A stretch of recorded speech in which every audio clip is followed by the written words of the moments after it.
کون ہے جو اس تخت کو میری بارگاہ تک لے کر کے آئے؟ بلقیس کے تخت، تو بلقیس وہاں سے چل چکی تھی. ایک خاتون تھی جو یمن کے شہر سبا پر حکومت کر رہی تھی. حضرت سلیمان علیہ السلام کے درباریوں میں سے ایک بندہ تھا، ایک جن تھا. قال افریت من الجن انا آتیک بھی قبل ان تقوم من مقامک. ایک جن اٹھا، سرکس جن اٹھا. اٹھنے کے بعد کہا حضور سلیمان علیہ السلام آپ اجازت دیں، میں بلقیس کے تخت کو آپ کے بارگاہ میں ایک ساتھ ملا کر کے حاضر کر دوں گا. کتنے ٹائم میں؟ ایک ساتھ میں. ایک لمحہ کہہ لے، ایک ساتھ کہہ لے، ایک گھڑی کہہ لے. حضرت سلیمان علیہ السلام نے فرمایا اس سے پہلے میں چاہتا ہوں، یہ تو زیادہ وقت لگ جائے گا، اس سے پہلے مجھے چاہیے. آپ بتاؤ جنات کی طاقت سے آپ واقف ہیں کہ نہیں واقف ہیں؟ جنات کی طاقت سے تو واقف ہوں گے. کبھی کبھی آپ دیکھتے ہوں گے کسی پر اگر مؤثر ہوتا ہے، اگر کوئی صاحب اثر ہوتا ہے جنات کا، تو 2 4 کیا 10 لوگ پکڑے رہے. اگر وہ دبلا پتلا بندہ بھی ہے تو مشکل سے اسے تھام پڑتا. جانتے کہ نہیں جانتے؟ اچھا ان کی رفتار کو تو جانتے ہی ہیں. پل بھر میں آپ کے یہاں، پل بھر میں اترولا، پل بھر میں گونڈا، جہاں جانا چاہے اللہ تعالیٰ نے جناتوں کو وہ قوت عطا فرمائی ہے. پل بھر میں جا سکتے کہ نہیں جا سکتے؟ کیا آپ نے کبھی ایسا محسوس کیا کہ ان سے بھی زیادہ طاقت و قوت والا کوئی ہے؟ جناتوں سے بھی زیادہ پاور اللہ تبارک و تعالیٰ نے کسی کو عطا فرمایا ہے؟ جانتے ہو آپ جناتوں سے زیادہ پاور اللہ تعالیٰ نے کسے عطا فرمایا ہے؟ آپ کو پتا ہے؟ حضرت سلیمان علیہ السلام نے فرمایا کون ہے جو اس سے پہلے، ایک ساتھ سے پہلے تخت بلقیس کو لا کر میری بارگاہ میں حاضر کرے. پہلے تو قال افریت من الجن انا آتیک بھی قبل ان تقوم من مقامک. شرکت جنات نے کہا میں لے کر کے آؤں گا، ایک لمحے میں فرمایا نا، اس سے پہلے مجھے چاہیے. قال الذی عنده علم من الکتاب. کیا بات رہی، زندہ باد زندہ باد. پھر وہ مرد حق آگاہ بول پڑا، وہ مرد قلندر بول پڑا، وہ اللہ کا نیک بندہ بول پڑا جس کے سینے میں اللہ کی مقدس کتاب کا علم تھا. ہاتھوں کو اٹھا کر کے بولے انا آتی کا بھی قبل ان یرتد ترفق. انا آتی کا بھی قبل ان یرتد ترفق. اے سیدی سلیمان علیہ السلام، آپ جانتے ہیں اس کو میں کتنے لمحے میں لے کر کے آؤں گا؟ جنات نے کہا ایک ساتھ میں، ایک گھڑی میں، ایک لمحے میں. اور اللہ کے اس نیک بندے نے جن کا نام تفسیروں میں آصف بن برقی آتا، اس مرد مجاہد نے طلب کر کے کہا کہ اللہ نے میرے سینے میں مقدس کتاب کا علم دیا ہے، آپ کے پلک جھپکتے میں تخت بلقیس کو آپ کے بارگاہ میں حاضر کر دوں گا. سبحان اللہ سبحان اللہ. ایک لمحہ ایک ساتھ اس کو سامنے رکھا ہے اور پلک جھپکنا اس کو. اب پلک جھپکنے کی تشریح میں اس پورے اٹئی رامپور والوں سے کروانا چاہتا ہوں. پلک آپ کتنے وقت میں، کتنی سیکنڈوں میں جھپک لیتے ہیں؟ آپ بتائیے. پلک جھپک کر کے اگر شعور کرنا ہے، ادراک کرنا ہو تو آپ کر لیں اور بتائیں. ایک طرف ایک ساتھ ہے، گھڑی ہے، اور ایک پلک کا جھپکنا ہے. ایک طرف جنات کی طاقت ہے، ایک طرف اس کی قوت ہے، اور ایک طرف اس کی قوت ہے جس کے سینے میں اللہ کا مقدس کلام، اللہ کا مقدس کلام ہے. اب اللہ کا مقدس کلام کوئی بھی ہو، توریت ہو، زبور ہو، انجیل ہو، اللہ تبارک و تعالیٰ کے مقدس کلام کا علم جس کے سینے میں آ جائے، اللہ تعالیٰ اسے اتنا پاور، اتنی قوت عطا کر دے کہ جنات بھی اس کے سامنے ہیچ نظر آئے. اللہ تبارک و تعالیٰ نے اتنی قوت عطا کی تھی، کہا پلک جھپکتے ہوئے تخت بلقیس کو آپ کے بارگاہ میں رکھ دوں گا. اور لا کر کے رکھ دیا اور پوری دنیا کو بتا دیا کہ اللہ کے مقدس کتاب کا علم جس کے سینے میں ہو جائے، اس کی طاقت یہ ہوتی ہے کہ جنات بھی اس کے سامنے اپنے آپ کو ہیچ نظر آتے ہیں، اس کے سامنے اپنی قوت کو دیکھنا چاہتے ہیں. تو مفہوم یہ نکلا جس کے سینے میں اللہ کے مقدس کلام کا علم ہو جائے، وہ توریت اور زبور اور انجیل کا علم، ایک طرف قرآن مقدس کا علم، اللہ کے مقدس کلام کا علم جس کے سینے میں ہو جائے، پروردگار اسے سب سے زیادہ قوت عطا فرمایا. نعرہ تکبیر، نعرہ رسالت، مسلک اعلی حضرت، جلسہ دستار بندی، تاجدار بغداد کانفرنس. زندہ باد زندہ باد. یہ قرآن پاک کی قوت ہے، طاقت ہے، اللہ کے مقدس کلام کی طاقت ہے. اس کو حاصل کر کے تو دیکھو سینے میں بسا. ویسے تھوڑی امام اعظم سرکار مسلح پر کھڑے ہوتے تھے، اور کھڑے ہونے کے بعد جب آپ کی ہچکیاں بند آتی تھی تو پڑوسی اٹھ کر کے بیٹھ جاتا تھا. یہ کون رو رہا ہے؟ خشیت مولا میں جواب دینے والا جواب دیتا یہ کوئی اور نہیں، یہ ابو حنیفہ ہے.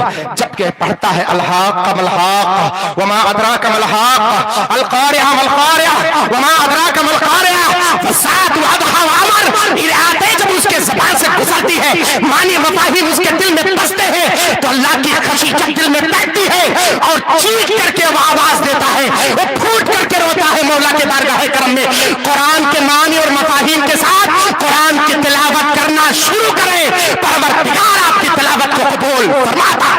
بے شک سبحان اللہ. صرف تلاوت کرنا اصل نہیں ہے، تلاوت کرتے چلے جائیں اور اس کے معنی اور مفاہیم. اسی لیے تو پوری دنیا ہم پر وار کرتی ہے. ہم نے قرآن کو سمجھنے کی کوشش ہی نہیں کی.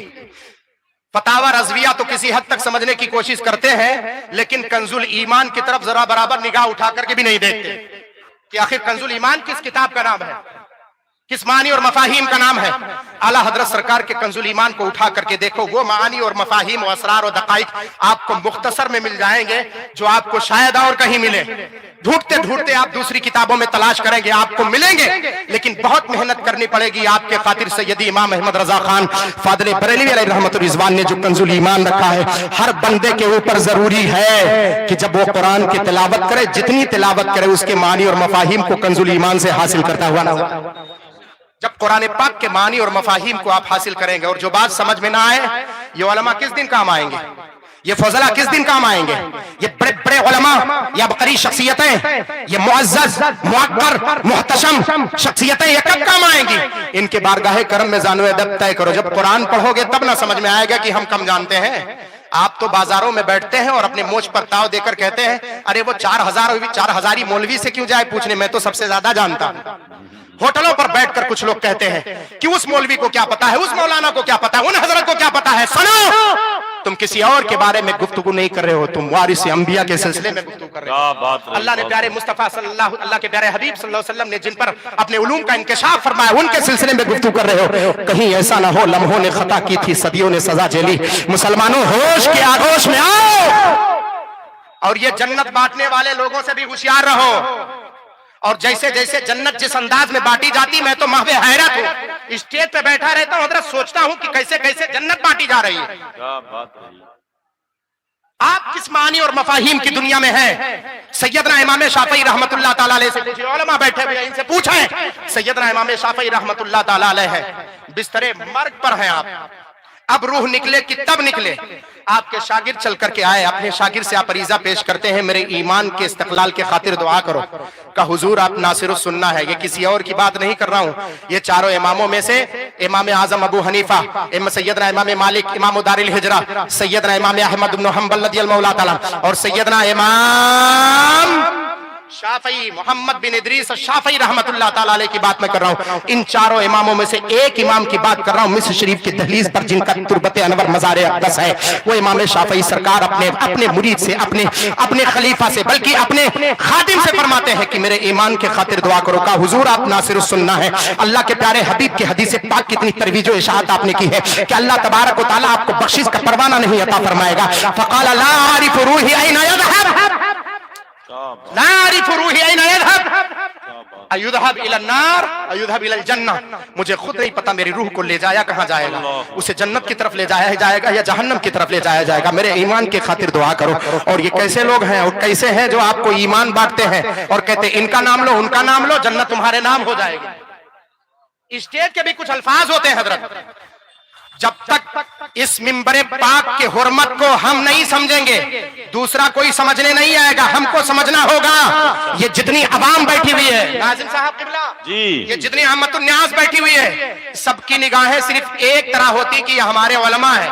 تقسیم تو ہم کرتے ہیں کہ فلاں خطیب ہے، فلاں عالم ہے، فلاں شاعر ہے، فلاں ناظم ہے. یہ تقسیم ہم کرتے ہیں. ان احمد الناس کے لیے ہم صرف اور صرف مولانا حضرات ہیں. ان کے لیے ایک فہرست میں شامل ہیں. اگر اس میں سے کسی ایک کا وقار مجروح ہوا تو جان جاؤ پوری امت کا وقار مجروح ہو رہا ہے. سچ ہے. اگر کسی ایک عالم دین کا وقار مجروح ہو رہا ہے تو سمجھ جاؤ اگر وقت کی ناانصافی ہو رہی تو سمجھ جاؤ سارے علماء کے وقت کی ناانصافی ہو رہی ہے. اگر الفاظ کی تیزی اور الفاظ کے معنی اور مفاہیم کی دنیا میں نکل کر کے بے معنی اور مفاہیم الفاظ ہم پیش کریں تو سمجھ جاؤ سارے علماء کی عزت کی بے حرمتی ہو رہی ہے. یہ چیز ہم کب سمجھیں گے؟ اسٹیج کی دنیا میں اپنے آپ کو کب سنبھالیں گے؟ کب سمجھنے کی کوشش کریں گے؟ اس کو سمجھنے کی ہم کوشش کریں اور آپ سمجھنے کی کوشش کریں. کبھی ایسا مفہوم آئے تو اس کو سمجھو. اللہ کے پیارے حبیب صلی اللہ تعالی وسلم کی پیاری حدیث پاک کو دیکھو تو آپ کو سمجھ میں آئے گا. آپ نے تو سمجھا ہی نہیں کہ قرآن پاک کی حقیقت کیا ہے. جانتے ہو اللہ تبارک و تعالیٰ قرآن پاک کیسے کیسے کے دلوں میں ڈال دیتا ہے. بغداد شریف کی بات آئی، سرکار بغداد کی اسی بغداد کی ایک روایت اگر اجازت ہو حضرت تو میں پیش کر دوں، اگر وقت ہو تو، اگر وقت ہو تو، ورنہ وقت نہیں ہو تو کوئی حرج کی بات نہیں ہے. ایک روایت میں آپ کے سامنے پیش کر دیتا ہوں، آپ یقیناً سمجھ جائیں گے۔ بہت سے لوگ ہوتے ہیں سوچتے ہیں کہ کہاں میں کمینہ، کہاں میں گستاخ، کہاں میں ناکارہ، کہاں میں گناہگار، اور اللہ کا مقدس کلام کیسے اس کو چھوئیں، کیسے اس کی تلاوت کریں۔ یہی تو آپ سمجھتے ہیں نا، جو لوگ یہ سمجھتے ہیں قرآن پاک کے قریب نہیں پہنچتے۔ سنو، آؤ میں آپ کو بتاؤں، حضرت سیدنا عبداللہ بن مسعود رضی اللہ تعالیٰ عنہ کو آقا کریم صلی اللہ علیہ وسلم نے مدینہ المنورہ سے بغداد کی طرف روانہ کیا تھا۔ یہ علماء جانتے ہیں، ان سے پوچھیں۔ بغداد کے سرزمین پر علم حدیث پاک کا چرچا جس شخصیت نے سب سے زیادہ کیا ہے، ان کے فہرستوں میں سے ایک اعلیٰ نام حضرت عبداللہ بن مسعود رضی اللہ تعالیٰ عنہ کا ہے۔ حضرت عبداللہ بن مسعود رضی اللہ تعالیٰ عنہ بغداد کی گلیوں سے گزر رہے تھے، ایک قہوہ خانے سے، ایک جس کو آپ ہوٹل کہتے ہیں، ایک قہوہ خانے سے گزر رہے تھے۔ تب تک کیا دیکھا کہ ایک بندہ ہے جو اپنا طبلہ بجا کر کے اپنے سر میں، اپنے لے میں مست ہے اور گا رہا ہے کچھ گانے، اور نہ دنیاوی گانا گا رہا تھا، لوگ بیٹھ کر کے سماعت کر رہے تھے۔ اس کا نام شادان تھا۔ اب حضرت عبداللہ بن مسعود ادھر سے گزر رہے تھے، اس کے آواز کی بھنک آپ کے کان تک پہنچتی ہے۔ حضرت عبداللہ بن مسعود اپنا رومال اس کے کندھے پر رکھتے ہیں اور تیزی سے گزر جاتے ہیں، اور صرف اتنا فرماتے ہیں، لو کان ھذا الصوت لقراءۃ القرآن لکان افضل فیتقبل اللہ تبارک و تعالی۔ یہی آواز، جس آواز سے یہ دنیاوی گانے گا رہا ہے، اگر قرآن پاک کی تلاوت کرنا شروع کرے تو اللہ اس کی تلاوت کو قبول فرما لے گا۔ کیا بات رہی، یہ کوئی اور نہیں ہے، صحابہ رسول کی ضمانت تھی۔ حضرت عبداللہ بن مسعود کہہ کر کے گزر گئے۔ وہ بندہ مست تھا، اپنے گنگنانے میں، اپنے سر میں مست تھا، اپنے لے میں مست تھا، ہوٹل پہ بیٹھ کر کے لوگوں کے دلوں کو مسحور کیے ہوئے تھا، مست تھا، وہ اپنے طبلے کو بجایا جا رہا تھا۔ حضرت عبداللہ بن مسعود گزر گئے۔ جب وہ اپنے گنگنانے سے فارغ ہوا تو اپنے کندھے پر جب رومال دیکھا، کہا یہ اس کی رومال ہے، اور اس سے تو خوشبو پیارے مصطفیٰ صلی اللہ تعالیٰ علیہ وسلم کے مدینے کی آ رہی ہے۔ سبحان اللہ۔ یہ کس کی رومال ہے بتاؤ تو ذرا صحیح، اس کی خوشبو مجھے پریشان کر رہی ہے، کون مجھے دے کر کے عطا کر کے گیا ہے؟ لوگوں نے کہا تجھے پتہ نہیں چلا؟ کہا میں اپنے فن میں مست تھا، کہا میں اپنے فن میں مست تھا، اپنے گنگنانے میں مست تھا، اپنے طرز اور لے میں مست تھا، مجھے کچھ پتہ نہیں چلا کہ آخر کون آیا کون گیا۔ کہا اللہ کے پیارے حبیب کے پیارے صحابی سیدنا عبداللہ بن مسعود کا گزر ہوا ہے، وہ تیری آواز سنے تھے، تیرے کندھے پر یہ رومال لگ کر کے اور آگے بڑھتے گئے اور بڑھ کر کے آگے گزر گئے، اور ان کے الفاظ یہ تھے کہ اگر یہی آواز قرآن پاک کی تلاوت میں اگر تو گزارنا شروع کرے، اگر اسی آواز سے قرآن پاک کی تلاوت کر دے، پروردگار تیری آواز کو بھی قبول کر لے گا اور تلاوت کلام اللہ کو قبول فرمایا۔ اللہ کے پیارے حبیب کے پیارے صحابی نے فرمایا، کہا ہاں، اللہ کے پیارے حبیب کے پیارے صحابی نے فرمایا ہے۔ اٹھایا اپنے ڈھولک کو، اپنے طبلے کو اٹھایا، سر کے اوپر اٹھا کر کے پٹکا، اس کے چتھڑے اکھڑ گئے، ذرہ ذرہ ہو گیا، وہ ٹکڑے ٹکڑے ہو گئے اس کے۔ اور اس کے بعد کہا یہ بتاؤ میرے پیارے مصطفیٰ کے پیارے صحابی کا گزر کس راستے سے، وہ آنکھیں برس رہی ہیں، اس کا دامن تر ہو رہا ہے۔ اللہ کے پیارے حبیب صلی اللہ علیہ وسلم کے پیارے صحابی کا پتہ پوچھ رہا ہے، اب وہ پھوٹ پھوٹ کر کے رو رہا ہے کہ پیارے مصطفیٰ کے پیارے صحابی کا تحفہ میرے کندھے پر ہے، اور آپ نے فرمایا کہ اگر اسی آواز سے میں قرآن پاک کی تلاوت کروں اللہ میری تلاوت کو قبول فرما لے گا۔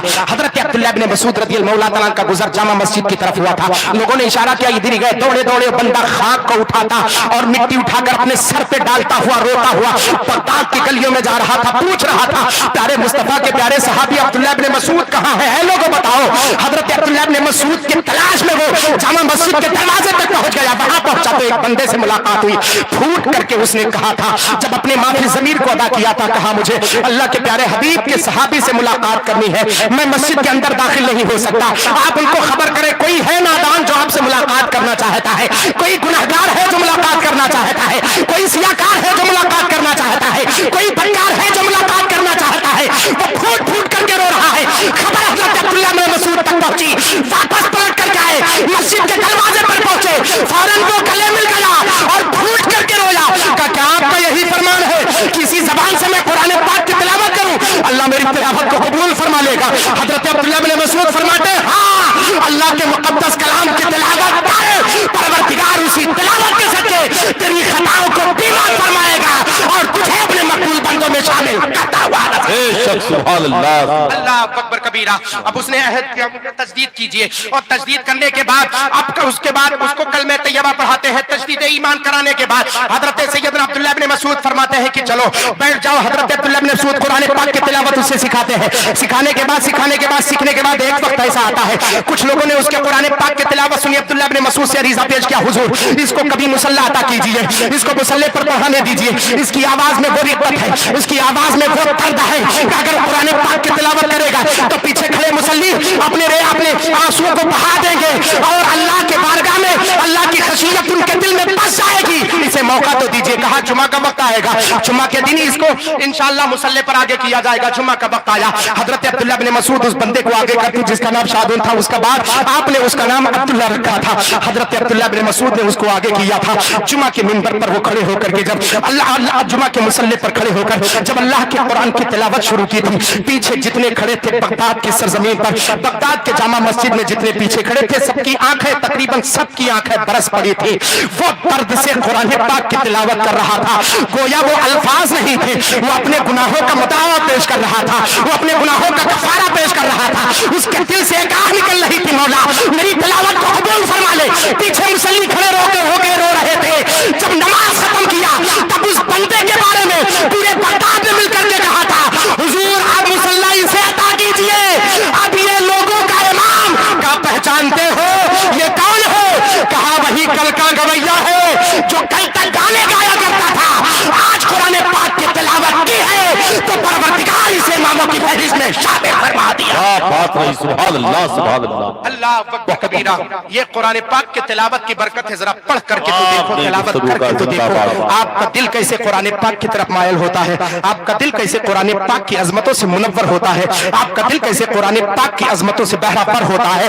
آؤ ذرا قرآن پاک کے نور کی طرف, تب آقا سرکار بغداد کے اس عشق و وفا کی دہلیز پر قدم رکھو گے. کیونکہ آقا سرکار بغداد فرماتے ہیں میری زندگی کا سب سے بڑا وظیفہ تلاوت کلام اللہ ہے. سبحان اللہ.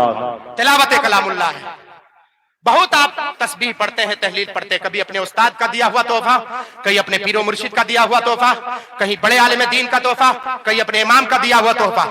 ہر ایک امام کے تحفے کو آپ قبول کریں, لیکن آقا سرکار بغداد کے سب سے بڑے وظیفے کو سب سے مقدم رکھو. قرآن پاک کی تلاوت سب سے مقدم رکھو. جس دن قرآن پاک کی تلاوت کرنا شروع کرو گے, علامہ اقبال نے یوں ہی نہیں کہا تھا, وہ زمانے میں معزز تھے مسلمان ہو کر, آج ہم خار ہوئے تاریخ قرآن ہو کر. یہی مفہوم اپنے نگاہوں کے سامنے رکھو, تب آپ کو سمجھ میں آئے گا.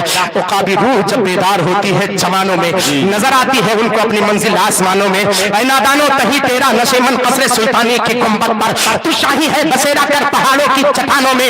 نہ سمجھو گے تو مٹ جاؤ گے اے ہندوستان والوں, تمہاری داستان تک نہ ہوگی داستانوں میں سچ ہے. مفاہیم کو سمجھنے کی کوشش کرو اور قرآن پاک کی تلاوت کی طرف اپنے آپ کی ترغیب پیش کرو, رغبت پیش کرو. جتنے ائمہ ہیں, جتنے صوفیاء ہیں, سب کے بارگاہ کرم میں پوچھا گیا سب سے بڑا وظیفہ کیا ہے؟ فرماتے ہیں کثرت سے قرآن پاک کی تلاوت کرو, اللہ تمہارے دل کو منور فرما دے گا. اور کیوں نہ منور کرے, قرآن ایسی کتاب ہے قول محمد قول خدا, فرمان نہ بدلا جائے گا, بدلے گا زمانہ لاکھ مگر قرآن نہ بدلا جائے گا.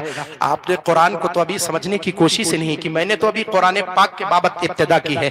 اگر میں ایسے ہی آپ کو تفاسیر کی روشنی میں بیان کرتا رہا, بیٹھے سنتے رہیں گے, لیکن میرے پاس وقت نہیں. آج یہ تجلیات شہ جیلاں سرکار سیدنا آقا غوث اعظم رضی اللہ تعالیٰ عنہ کے نام یہ کانفرنس رچائی اور بسائی, یہ محفل رچائی اور بسائی گئی ہے, جس میں آپ سب شریک سعادت ہے. بڑے بڑے علماء اہل سنت, بڑی شخصیتیں جلوہ بار ہیں, ان سے آپ سماعت کریں. معین الدین اظہری صرف آپ کو ایک پیغام دے کر کے گزر رہا ہے, بس قرآن پاک کی تلاوت کرو آپ, کیونکہ آپ دارالعلوم اہل سنت الجامعۃ القادریہ کے اس وادی نور میں آپ شریک سعادت ہیں. علماء کے اقتداء میں آپ مقتدی ہیں, طالبان علوم نبویہ کا ہجوم ہے. ایسے میں آپ قرآن پاک کو سمجھنے کی کوشش, تلاوت مت کرو بلکہ قرآن پاک کے معنی اور مفاہیم کو سمجھنے کی کوشش کرو. ایک ایسا لمحہ ہے جس کو ہم نے قطعی طور پر چھوڑ رکھا ہے, قطعی طور پر چھوڑ رکھا ہے. خیال ہی نہیں کیا کہ ادھر بھی کچھ دیکھنے والا ہے, ادھر بھی کچھ سمجھنے والا ہے, ادھر بھی کچھ ہمیں نظر اور غور و فکر کرنی چاہیے. اس طرف خیال کرو تو آپ کو سمجھ میں آئے گا کہ قرآن پاک کی تلاوت کسے کہتے ہیں. جس دن یہ مفہوم سمجھ میں آئے گا, آقا عبد القادر جیلانی کی نگاہ کرم ہوگی, نگاہ عنایت ہوگی, تو آپ کی کشتی پار ہوتی بھی نظر آئے گی. کیونکہ سیدنا عبد القادر جیلانی رضی اللہ تعالیٰ یوں ہی نہیں بلکہ ان کے سوانح طیبہ پر, ان کے حیات طیبہ پر, ان کے زندگی پاک کو آپ اپنے لیے مشعر راہ بنائیں گے, تب جا کر آقا غوث اعظم سرکار آپ پر نظر عنایت فرمائیں گے. مولا تعالیٰ کے بارگاہ کرم میں دعا ہے کہ پروردگار انہی چند جملے کو اپنے بارگاہ کرم میں قبول فرما, اور بالخصوص ہم سب کو مسلک اہل سنت، مسلک اعلیٰ حضرت پر صحیح طریقے سے گامزن رہنے کی مولا توفیق عطا فرمائے، اور ہم سب کو اللہ کے مقدس کلام کی تلاوت کرنے کی توفیق عطا فرمائے۔